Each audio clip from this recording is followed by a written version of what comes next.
In the world of royal protection, there exists an unspoken truth that every bodyguard carries with them. The knowledge that a single moment of inattention could mean the difference between life and death. For those sworn to protect the British royal family, this weight is magnified tenfold. They are the invisible shields standing between the most scrutinized family on earth and the countless dangers that lurk in the shadows of public life. On what seemed like an ordinary Tuesday morning in central London, Detective Inspector Sarah Mitchell had no idea that her years of training, her lightning-fast reflexes, and her unwavering dedication to duty would all converge in a heart-stopping moment that would test every fiber of her being. As she walked alongside 10-year-old Prince George during what was supposed to be a routine public engagement, she couldn't have imagined that within seconds, she would need to make a decision that would either save a life or haunt her forever. This is the true account of how one woman's instant reaction prevented what could have been one of the most devastating tragedies in modern royal history, and how a split-second decision under impossible pressure revealed the extraordinary lengths to which those who serve the crown will go to protect the future of the monarchy itself. Detective Inspector Sarah Mitchell adjusted her earpiece one final time as she stepped out of the unmarked police vehicle onto the bustling streets of Kensington. The autumn morning carried a crisp bite that made her breath visible in small puffs, and she pulled her dark coat tighter around her shoulders while scanning the crowd that had already begun to gather along the sidewalk barriers. After 15 years in the Metropolitan Police Service, with the last 8 dedicated exclusively to royal protection, Sarah had developed an almost supernatural ability to read the mood of any crowd, to spot the potential troublemaker among hundreds of smiling faces, and to anticipate danger before it fully materialized. Today's assignment seemed straightforward enough. Prince George, now 10 years old and showing increasing confidence in his public role, was scheduled to visit the newly renovated children's wing of St. Mary's Hospital. The visit had been planned for months, with every detail scrutinized by the security team, every possible route analyzed, and every contingency prepared for. Sarah's role was to serve as the close protection officer, maintaining a discreet but constant presence within arm's reach of the young prince throughout the 2-hour engagement. As she made her way toward the hospital's main entrance, Sarah's trained eye automatically cataloged the security arrangements already in place. Uniformed officers stood at strategic positions along the perimeter, their presence both reassuring to the public and deterrent to anyone with ill intentions. Plainclothes officers mingled with the crowd, their casual demeanor masking their constant vigilance. Barriers have been erected to create a clear pathway from the vehicle drop-off point to the hospital entrance, and every building within a 3-block radius had been thoroughly swept and cleared hours earlier. The Black Range Rover carrying Prince George and his private secretary arrived precisely at 9:30, as scheduled. Sarah positioned herself at the vehicle's door before it came to a complete stop, her hand instinctively checking the radio clipped to her belt. She had reviewed the morning's intelligence briefing twice, studied the hospital's floor plans until she could navigate them blindfolded, and coordinated with the hospital's own security team to ensure seamless cooperation throughout the visit. Prince George emerged from a vehicle with the practiced ease of someone who had been attending public engagements since early childhood. Despite his young age, he carried himself with a natural dignity that impressed even the most experienced royal watchers. His dark suit was perfectly tailored, his hair neatly combed, and his expression showed just the right mixture of seriousness appropriate for the occasion and genuine enthusiasm for meeting the children and staff they would encounter.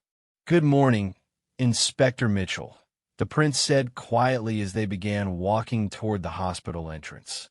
His voice carried the same calm confidence that had been evident in recent photographs and video footage, though Sarah could detect the slight nervousness that any child might feel when facing a crowd of strangers and photographers.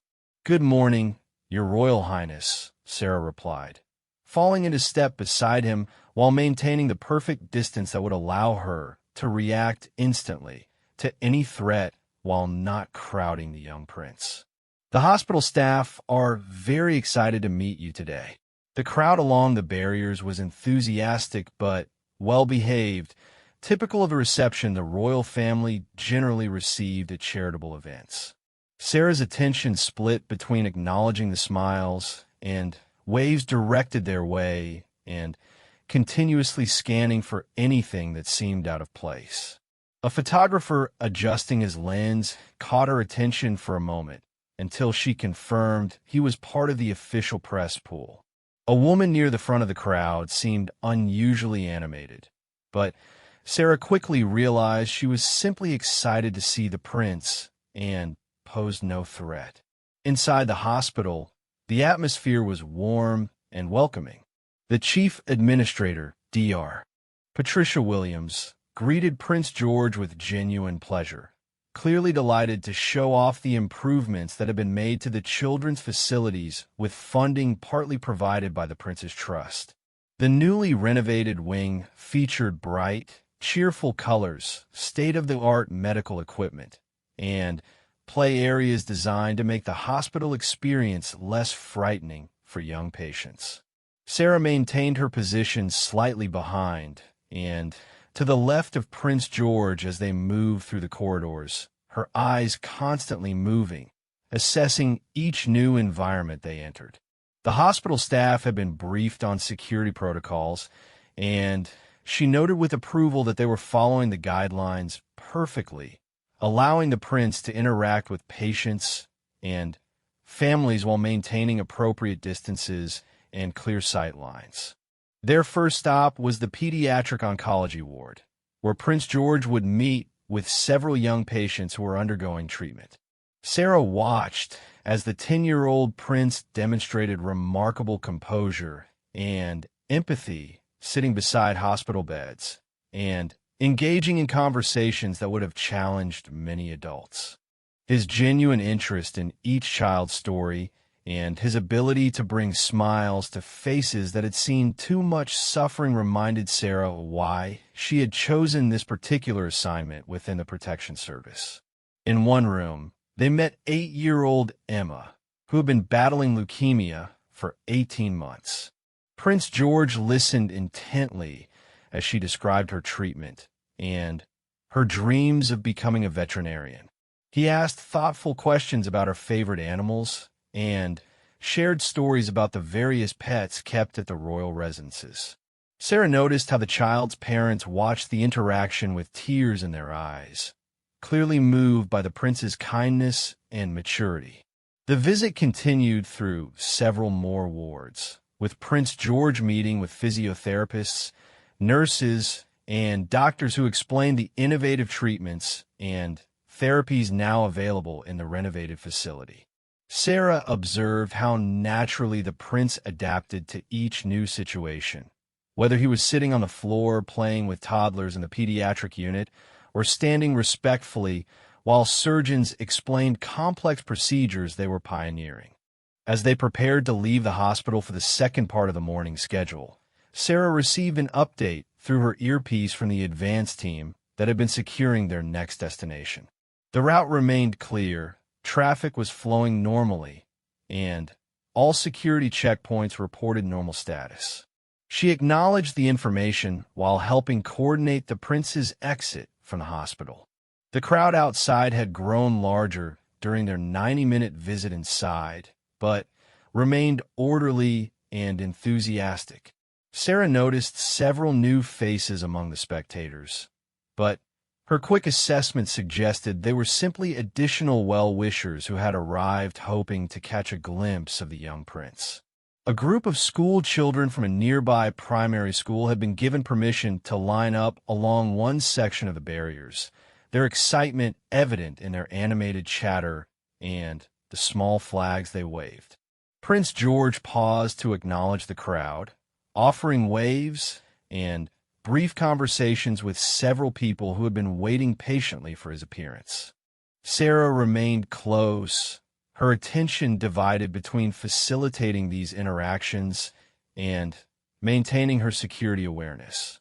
The photographers captured every moment, their camera flashes creating a constant backdrop of light and sound. "Inspector Mitchell," came a voice through her earpiece. "The route to destination 2 remains secure. Traffic control reports normal flow on all primary and alternate routes." "Acknowledged," Sarah responded quietly, then turned to Prince George. "Your Royal Highness, we should begin moving toward the vehicle for your next appointment." The prince nodded and began making his way along the barrier, offering final waves to the crowd. Sarah walked beside him, noting with satisfaction how smoothly the morning had proceeded. The hospital visit had been a genuine success, generating positive publicity for both the renovated facility and the charitable work of the royal family. The scheduled timeline was being maintained perfectly, and all security protocols had functioned exactly as planned. As they approached the waiting vehicle, Sarah's radio crackled again with routine updates from various positions around the perimeter. Traffic was being held at appropriate intersections to allow for their departure. The route ahead had been given final clearance, and advance teams were already in position at their next destination. Everything was proceeding according to the carefully choreographed plan that had been developed and rehearsed multiple times over the preceding weeks. Prince George paused once more to wave to the crowd before approaching the Range Rover. Sarah moved to open the vehicle door, her hand already reaching for the handle as she maintained her scan of the surrounding area. The morning had been textbook perfect in terms of security and public relations, exactly the kind of engagement that demonstrated the positive impact the royal family could have through their charitable work and public appearances. The sound reached Sarah's ears before her brain could fully process what it meant. A deep, throaty roar of an engine being pushed far beyond normal city driving limits, accompanied by the distinctive squeal of tires fighting for grip on asphalt. Her head snapped toward the source of the noise, her body already beginning to move before her conscious mind had identified the threat bearing down on them. A dark blue sedan was careening down the street at what she estimated to be at least 60 miles per hour, far exceeding the 30-mile-per-hour speed limit for this section of central London. The vehicle was weaving erratically between lanes, its driver apparently having lost control, or worse, deliberately ignoring all traffic laws and safety considerations. Sarah's training kicked in instantly, her mind rapidly calculating trajectories, impact zones, and response options in the split second available to her. Prince George was standing approximately 3 feet from the curb, still waving to the crowd and completely unaware of the approaching danger. The barrier that separated the sidewalk from the street would provide no protection against a vehicle moving at that speed. Sarah's position near the Range Rover meant she was roughly 5 feet behind the prince and slightly to his right, close enough to reach him, but requiring precious milliseconds to close the distance.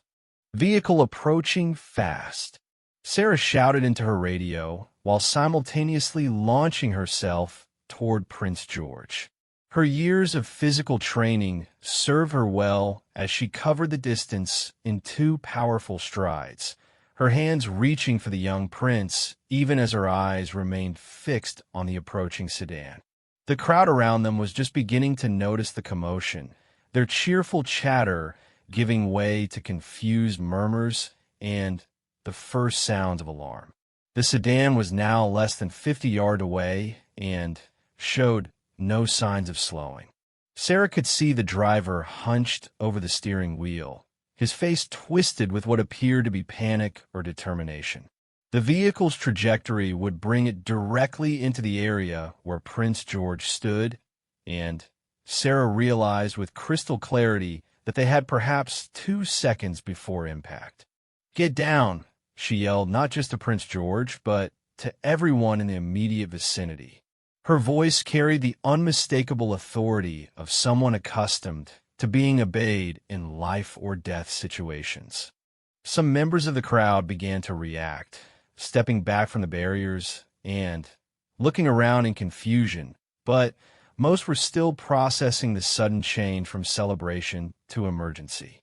Sarah's hands connected with Prince George's shoulders just as the sedan reached the 30-yard mark. Without hesitation, she lifted the 10-year-old boy completely off his feet, pivoting her body to place herself between him and the approaching vehicle while simultaneously driving both of them away from the impact zone. Her movement was not graceful, but it was effective, sending them both tumbling toward the safety of the area behind the Range Rover. The sedan struck the metal barrier with a tremendous crash, the sound of twisting metal and shattering glass filling the air. The barrier held for a moment before giving way, sections of it flying through the air like deadly projectiles. The vehicle's momentum carried it partially onto the sidewalk, exactly where Prince George had been standing mere seconds earlier. Sarah felt the impact as pieces of debris struck her back and legs, but her primary focus remained on ensuring Prince George's safety. She managed to guide their fall so that she absorbed most of the impact when they hit the pavement behind the Range Rover, her body serving as a cushion for the young prince. The sound of the crowd's screams and the continued grinding of metal against asphalt created a chaotic symphony of disaster. "Alpha 1 down. Alpha 1 down," Sarah heard through her earpiece, though it took her a moment to realize someone was reporting her own status. She quickly assessed her condition while maintaining her protective position over Prince George.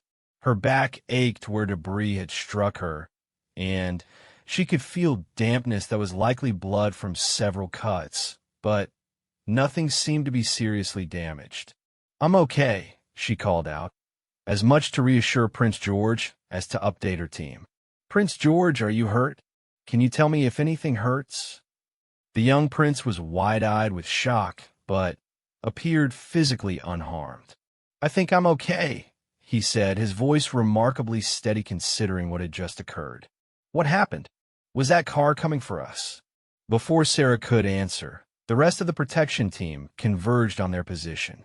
Armed officers surrounded the area while medical personnel rushed toward the crashed sedan to check on the driver's condition. Sarah heard multiple sirens approaching from different directions as emergency services responded to the incident. "Inspector Mitchell, report."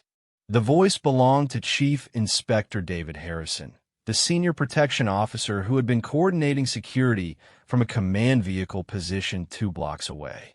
"Prince George is unharmed," Sarah reported immediately, knowing this was the information everyone needed to hear first.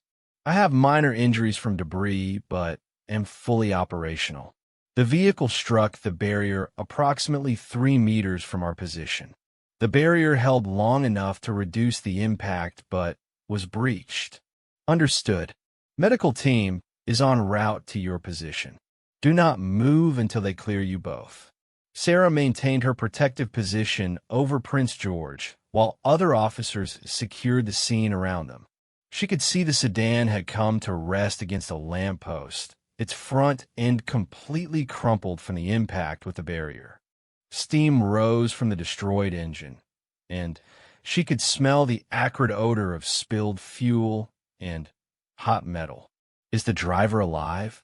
Prince George asked quietly, his concern for others evident even in the aftermath of his own near-death experience. "The medical team is checking on him now," Sarah replied, though she could see from her position that emergency personnel were working frantically around the driver's side of the vehicle. "Try not to worry about that right now. Let's focus on making sure you're completely okay." The paramedics reached their position within minutes, quickly but thoroughly examining both Sarah and Prince George for injuries. The prince had escaped completely unharmed, though the psychological impact of such a close call would likely require attention from specialists trained in helping people process traumatic events. Sarah's injuries were indeed minor, consisting of several cuts and bruises from flying debris, but nothing that would prevent her from continuing her duties. The driver appears to have suffered a medical emergency, Chief Inspector Harrison reported through the secure communication channel. Preliminary assessment suggests cardiac arrest, which would explain the loss of vehicle control. This does not appear to be a deliberate attack, but we're treating it as such until proven otherwise. Sarah helped Prince George to his feet once the medical team had cleared them both. Around them, the scene was controlled chaos as multiple agencies worked to secure the area, investigate the incident, and manage the crowd of witnesses and media representatives who had captured everything on camera. She knew that within hours, footage of her tackle and their narrow escape would be broadcast around the world. Inspector Mitchell, Prince George said quietly as they prepared to move to a secure location, "Thank you for what you did. You saved my life." The simple sincerity in his voice struck Sarah more powerfully than any official commendation ever could. "That's what I'm here for, Your Royal Highness," she replied. "I'm just glad we were both fast enough." As they were escorted to a backup vehicle that would transport them safely away from the scene, Sarah reflected on how quickly everything had changed. In less than 30 seconds, a routine public engagement had transformed into a life-threatening emergency and back to safety. The incident would trigger comprehensive reviews of security protocols, extensive media coverage, and detailed investigations into how such a thing could have happened. The driver of the sedan, they learned later, had indeed suffered a massive heart attack while driving to work, causing him to lose consciousness and control of his vehicle. He had died before the ambulance could transport him to the hospital, making the incident a tragic accident rather than a security breach. However, the fact remained that without Sarah's split-second reaction and willingness to put herself in harm's way, Prince George might have been killed or seriously injured. As their vehicle pulled away from the scene, Sarah noticed that her hands were shaking slightly from the adrenaline that was still coursing through her system. Prince George sat quietly beside her, occasionally glancing out the window at the emergency vehicles and crowds they were leaving behind. The morning that had begun as a routine charitable visit would now be remembered as the day a royal protection officer's instant decision prevented what could have been a national tragedy. The secure facility at Scotland Yard buzzed with urgent activity as senior officials from multiple agencies converged for an emergency briefing. Within 2 hours of the incident, representatives from the Metropolitan Police, MI5, the Royal Protection Command, and Kensington Palace had assembled to piece together exactly what had happened and to assess whether any security protocols needed immediate revision. Sarah sat in a small adjacent room, still wearing her torn coat from the morning's events, as she provided her detailed account to investigators for the third time.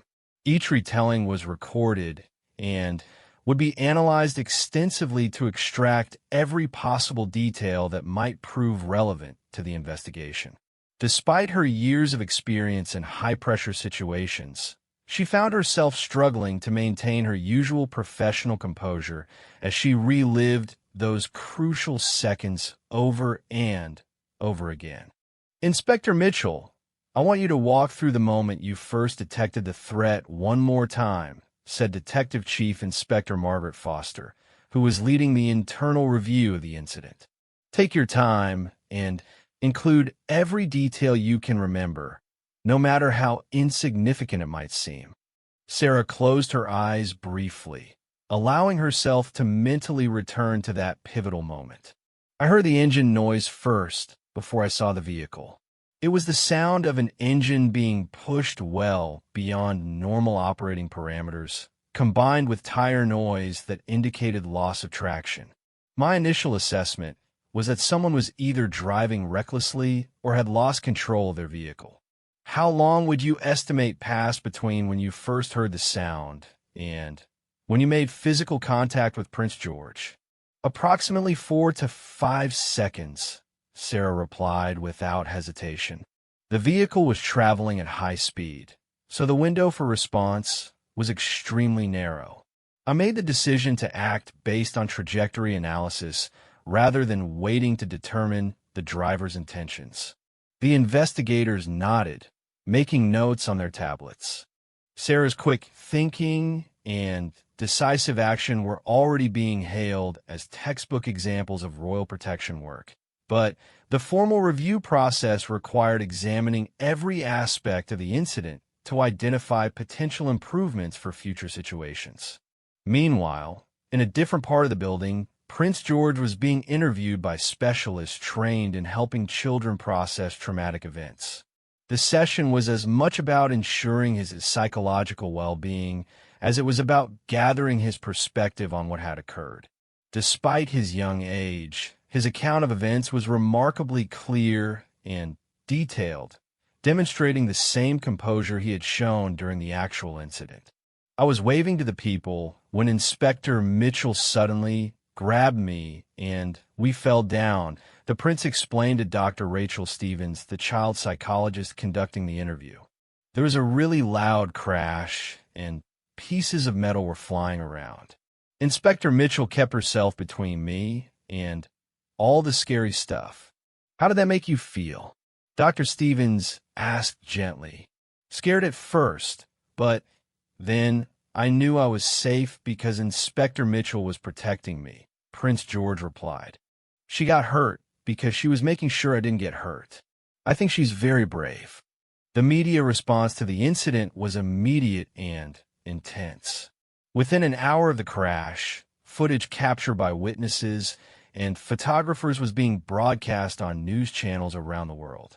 The images showed Sarah's lightning-fast reaction and the dramatic moment when she tackled Prince George to safety, creating a powerful visual narrative that resonated with viewers globally. Buckingham Palace issued a carefully worded statement acknowledging the incident and expressing gratitude for the protection officers' professionalism. The Prince of Wales and the Princess of Wales are grateful for the swift actions of the protection team that ensured Prince George's safety during this morning's incident. They would like to thank all the emergency services who responded quickly and professionally to assist everyone involved. The statement was deliberately restrained, in keeping with royal protocol for such situations, but privately, Prince William and Catherine were deeply shaken by how close they had come to losing their eldest son. They requested a private meeting with Sarah as soon as the immediate investigative requirements had been completed. Back at the crash site, forensic teams were conducting a meticulous examination of the sedan and the surrounding area. The driver, 43-year-old Michael Patterson, had been pronounced dead at the scene. Initial medical examination confirmed that he had suffered a massive cardiac arrest, which explained his loss of control over the vehicle. Patterson had no criminal record, no known connections to any extremist groups, and no apparent motive for targeting the royal family. All evidence points to this being a medical emergency rather than a deliberate attack, reported Detective Inspector James Wright, who was coordinating the crash investigation. Mr. Patterson was driving to his job at an accounting firm where he had worked for 12 years. He had no history of heart problems, though his family reports he had been experiencing stress at work recently. The investigation team reviewed security camera footage from multiple angles, confirming Sarah's timeline and demonstrating that the incident had unfolded exactly as she described. The footage also revealed several troubling details about how quickly a routine public engagement could transform into a life-threatening situation, despite extensive security preparations. The barrier system performed better than expected under the circumstances, noted Chief Inspector Harrison as they reviewed the crash analysis. However, we need to examine whether additional protective measures might be warranted for future public engagements, particularly those involving younger members of the royal family. Sarah's actions were being analyzed not just for their effectiveness in protecting Prince George, but also as a case study that could inform future training programs for protection officers. Her decision to move toward the threat rather than away from it, while counterintuitive, had proven to be the optimal response given the specific circumstances they faced.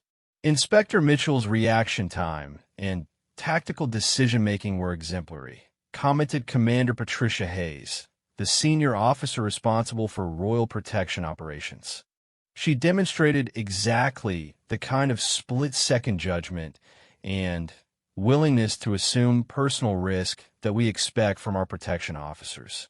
Her actions will certainly be incorporated into our training scenarios. As the afternoon progressed, Sarah found herself struggling with the emotional aftermath of the morning's events.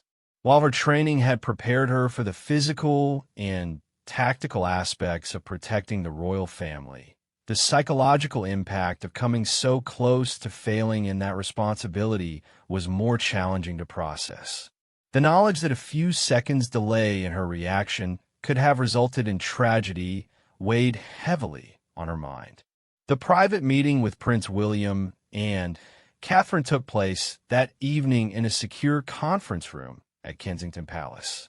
Both parents were visibly emotional as they expressed their gratitude to Sarah, though they maintained the dignity and composure expected of senior members of the royal family. Inspector Mitchell, we can never adequately express our appreciation for what you did today, Prince William said, his voice thick with emotion. You didn't just protect our son, you protected our future. We are forever in your debt. Catherine added her own thanks, noting particularly how Prince George had spoken about Sarah's bravery and how safe he had felt despite the frightening circumstances. He keeps saying that you were like a superhero who appeared just when he needed you most. I think that's a pretty accurate description. The conversation also covered practical matters, including how the incident would affect future security arrangements and public engagements. While there was no desire to curtail Prince George's public role, the near miss had highlighted the need for constant vigilance and potentially enhanced protective measures. We trust completely in the judgment of the protection team, Prince William assured Sarah. Today proved that the system works when it needs to, thanks to dedicated professionals like you. We won't let fear dictate our family's ability to serve the public, but we also won't forget how quickly everything can change. As Sarah left the palace that evening, she reflected on the day that had begun so routinely and ended with such profound consequences. The incident would undoubtedly become a defining moment in her career, but more importantly, it had reinforced her commitment to the responsibility she had accepted when she joined the Royal Protection Service. The knowledge that her split-second decision had prevented a national tragedy would stay with her for the rest of her life. 3 weeks after the incident, Sarah found herself standing in the familiar corridors of the Metropolitan Police Training Academy. But this time her role was dramatically different. Instead of being the student absorbing lessons about threat assessment and protective tactics, she was now the instructor, sharing real-world experience with a new generation of officers aspiring to join the Royal Protection Service. The incident had triggered a comprehensive review of all security protocols surrounding public engagements involving members of the royal family. Sarah's split-second decision-making process was being studied and incorporated into training programs, not just within the British Police Service, but by protection agencies around the world. Her actions have become a textbook example of how proper training, quick thinking, and selfless courage could prevent disaster in the most challenging circumstances. The key to effective protection work is developing an instinct that allows you to act faster than conscious thought, Sarah explained to the group of 20 officers seated before her. In the situation we're discussing, there wasn't time for detailed analysis or consultation with colleagues. Training and experience had to guide my response in the seconds available. The recruits listened intently as she walked them through the technical aspects of her response, from initial threat detection through the tactical decision to move toward danger rather than away from it. But Sarah also emphasized the psychological preparation required for such work, the mental conditioning that enables an officer to place themselves in harm's way without hesitation when protecting their charge. You have to accept before you ever find yourself in such a situation that your safety is secondary to the safety of the person you're protecting, she continued. That's not just a professional requirement. It's a psychological reality that has to become part of who you are. If you're going to hesitate because you're worried about your own well-being, then this isn't the right assignment for you. The changes implemented following the incident extended far beyond training programs. A new rapid response protocol had been developed for medical emergencies involving vehicles near royal events. Additional barriers with enhanced crash resistance were being deployed at public engagements. Most significantly, the psychological support systems for protection officers had been expanded, recognizing that the mental demands of such work required ongoing attention and care. Sarah had initially resisted the suggestion that she might benefit from counseling following the incident. Her training and experience had prepared her to handle high-stress situations, and she felt capable of processing what had occurred without additional help.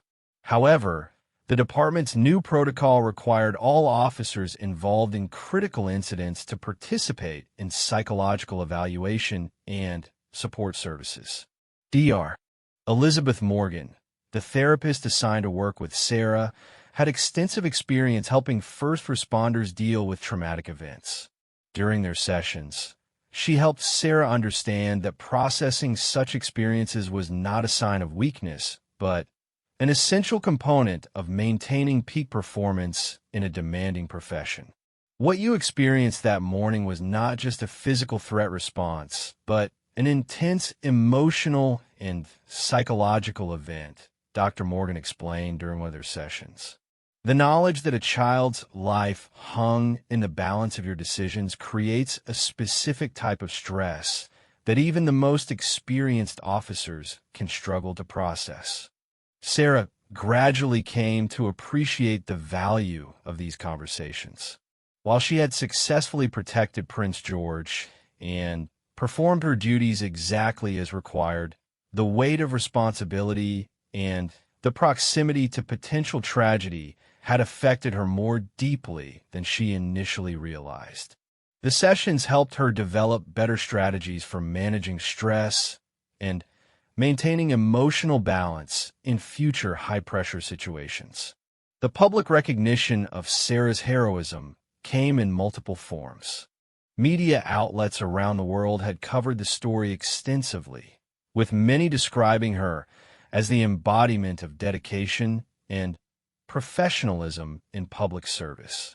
Letters and emails from citizens expressing their gratitude arrived daily at Scotland Yard, many of them from parents thanking her for protecting a child who represented the future of the monarchy. More formally, Sarah was recommended for the Queen's Police Medal, one of the highest honors that could be bestowed upon a British police officer.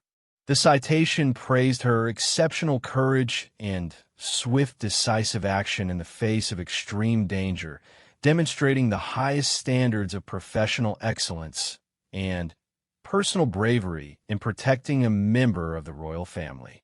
The medal ceremony took place at Buckingham Palace 6 weeks after the incident, with Sarah's family and colleagues in attendance. As she stood before the Queen, receiving recognition for her actions, Sarah reflected on how a single moment had transformed not just her own life, but potentially the course of history. Had her reaction been even slightly slower, the consequences could have been devastating for the royal family and the nation.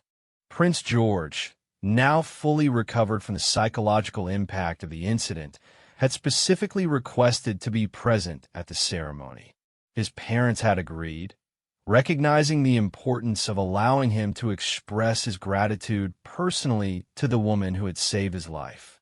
When Sarah knelt to receive her medal, she could see the young prince watching from the audience, his face beaming with pride and appreciation. Inspector Mitchell's actions exemplify the very best of British policing and public service, the Queen said as she presented the medal.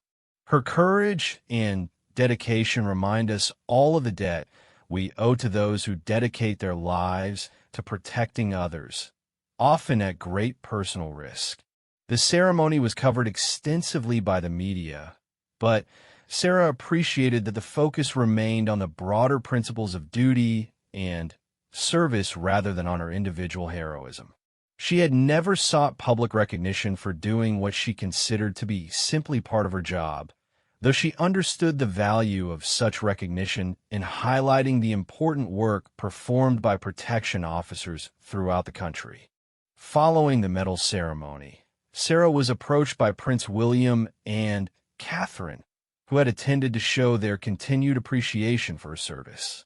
Prince George stood between his parents, no longer the frightened child from that morning weeks earlier, but a confident young person who had learned valuable lessons about courage and dedication from the adults around him. Inspector Mitchell, I wanted to thank you again, not just for what you did that day, but for how you've handled everything since, Prince William said. Your professionalism and dignity throughout this entire experience have been remarkable. George has learned a great deal about bravery and service from watching you. Prince George stepped forward and extended his hand to Sarah in a formal gesture that demonstrated his growing maturity and understanding of protocol. Thank you for saving my life, he said simply. I hope I can be as brave as you when I grow up. The encounter reinforced for Sarah why she had chosen this particular path within law enforcement. Beyond the technical aspects of protection work, beyond the training and protocols and equipment, the job was ultimately about preserving the human connections and relationships that give meaning to public service. In protecting Prince George, she had not just prevented physical harm, but had helped ensure that a young person could continue to grow and develop into the future leader he was destined to become. As the weeks passed and the immediate aftermath of the incident settled into routine, Sarah returned to her regular duties with renewed appreciation for the responsibility she carried. The experience had tested every aspect of her training and preparation, and she had emerged from it with greater confidence in her abilities and deeper understanding of the importance of her work. The changes implemented throughout the Royal Protection Service as a result of the incident had strengthened security protocols while maintaining the accessibility that allowed the royal family to continue their public duties effectively. Sarah's actions had not only prevented tragedy in that specific moment, but had contributed to improvements that would enhance safety for years to come. 1 year later, Sarah stood in the same spot outside St. Mary's Hospital where everything had changed on that autumn morning. The memorial plaque that had been installed to honor Michael Patterson, the driver who had died in the crash, bore a simple inscription acknowledging his life and the tragic circumstances that had ended it. The family had requested that he be remembered not as the man who had nearly caused a royal tragedy, but as a dedicated father and employee whose life had been cut short by sudden illness. The annual memorial service had become an important tradition, bringing together all those who had been affected by the incident. Prince George, now 11 and notably taller than he had been a year earlier, stood quietly beside Sarah as they placed flowers at the memorial. His presence at the ceremony had been his own request, demonstrating a maturity and empathy that impressed all who knew him. "I think about that morning sometimes," Prince George said quietly as they stood before the memorial. "Not just about what happened to me, but about Mr. Patterson and his family. It's sad that he died, even though it wasn't anyone's fault." Sarah nodded, appreciating the young prince's ability to understand the complexity of what had occurred. The incident had been traumatic for everyone involved, but it had also provided valuable lessons about life, duty, and the interconnectedness of human experience. Michael Patterson's family had become part of the extended royal charitable efforts, with trust funds established for his children's education and ongoing support provided to his widow. The past year had brought significant changes to Sarah's career and personal life.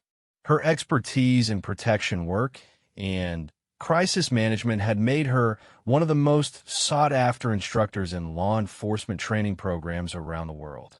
She had traveled to the United States, Australia, Canada, and several European countries to share her experience and help develop improved training protocols for protection officers. The incident had also sparked academic interest in the psychology and tactics of personal protection work. Sarah had found herself collaborating with researchers at universities, studying everything from reaction time optimization to the psychological factors that enable split-second decision-making under extreme pressure. Her experience was being used to develop computer simulations and virtual reality training programs that could expose officers to realistic threat scenarios without actual danger. "The most important lesson we learned," Sarah explained to a group of international protection specialists during a conference in London, "is that no amount of preparation can anticipate every possible scenario. What matters is developing the fundamental skills, judgment, and mindset that allow officers to respond effectively to whatever situation they encounter." The conference had drawn participants from over 30 countries, all seeking to learn from the incident and improve their own protective capabilities. Sarah's presentation, which included detailed analysis of her decision-making process and the factors that had influenced her response, had become the centerpiece of the three-day event. Prince George's own development over the past year had been remarkable to observe. The incident had marked a turning point in his understanding of his public role and the responsibilities that came with his position in the line of succession. Rather than making him fearful or reluctant to participate in public engagements, the experience had seemed to strengthen his resolve to serve the public effectively. "I learned that there are people who are willing to risk their lives to protect me," he had told a documentary crew filming a special program about the incident's anniversary. "That makes me want to be worthy of that protection. I want to use my position to help people the way Inspector Mitchell helped me." The documentary, which aired on the BBC, featured interviews with all the key participants in the incident except Sarah herself, who had declined to participate beyond providing technical consultation. She preferred to let her actions speak for themselves rather than seeking additional public attention for what she considered to be simply doing her job under challenging circumstances. The changes implemented throughout the Royal Protection Service had proven highly effective over the past year. Enhanced barrier systems have been deployed at numerous public events, and the new rapid response protocols have been activated successfully on several occasions when medical emergencies or other incidents had occurred near royal engagements. Most importantly, the psychological support systems had helped numerous officers process difficult experiences and maintain peak performance in their demanding roles. Sarah's own career trajectory had evolved in unexpected directions. While she remained committed to hands-on protection work, she had also been promoted to a senior training position that allowed her to influence the development of the next generation of Royal Protection officers. Her unique combination of practical experience and academic insight had made her an invaluable resource for the entire organization. The incident taught us that excellence in protection work requires more than just physical skills and tactical knowledge, Sarah reflected during a private conversation with Chief Inspector Harrison. It requires emotional intelligence, psychological resilience, and a deep understanding of human nature. We've incorporated all of those elements into our training programs now. The relationship between Sarah and Prince George had evolved into something resembling a mentorship, though it remained strictly professional and appropriate to their respective roles. She occasionally provided advice about security awareness and personal safety, helping him understand how to balance accessibility with prudent caution in his public activities. During a recent conversation, Prince George had expressed interest in learning more about the work of protection officers and the various challenges they faced in their duties. Sarah had arranged for him to visit the training academy, where he could observe exercises and meet with officers from different specialties within the protection service. It's important for you to understand the dedication and sacrifice that goes into protecting the royal family, Sarah had explained to him during the visit. These officers train constantly, accept significant personal risks, and often work long hours away from their own families to ensure your safety. That kind of commitment deserves both respect and gratitude. As the memorial service concluded and the small group began to disperse, Sarah reflected on how the incident had affected not just her own life, but the lives of everyone it had touched. Michael Patterson's family had found some measure of peace in knowing that his death had led to improvements in safety protocols that might prevent future tragedies. The royal family had gained a deeper appreciation for the dedication of their protection officers and the delicate balance between public accessibility and personal security. For Sarah personally, the experience had confirmed that she had chosen the right profession and was capable of performing at the highest levels when circumstances demanded it. More than that, it had reinforced her belief in the importance of public service and the satisfaction that came from dedicating one's life to protecting others. The final image she carried from that anniversary morning was of Prince George placing his own flowers at the memorial, his young face serious and thoughtful as he paid respects to a man he had never met, but whose tragic death had become intertwined with his own life story. In that moment, Sarah saw not just the future king he would one day become, but the compassionate and thoughtful person he was already becoming. As they walked back toward their waiting vehicle, Prince George turned to Sarah one last time. "Inspector Mitchell, do you ever wonder what would have happened if you hadn't been there that day?" Sarah considered the question carefully before responding. "I try not to think about alternative outcomes," she said. "What matters is that we were there, we did our job, and everyone went home safely. That's what public service is about, being prepared for the moments when it really matters."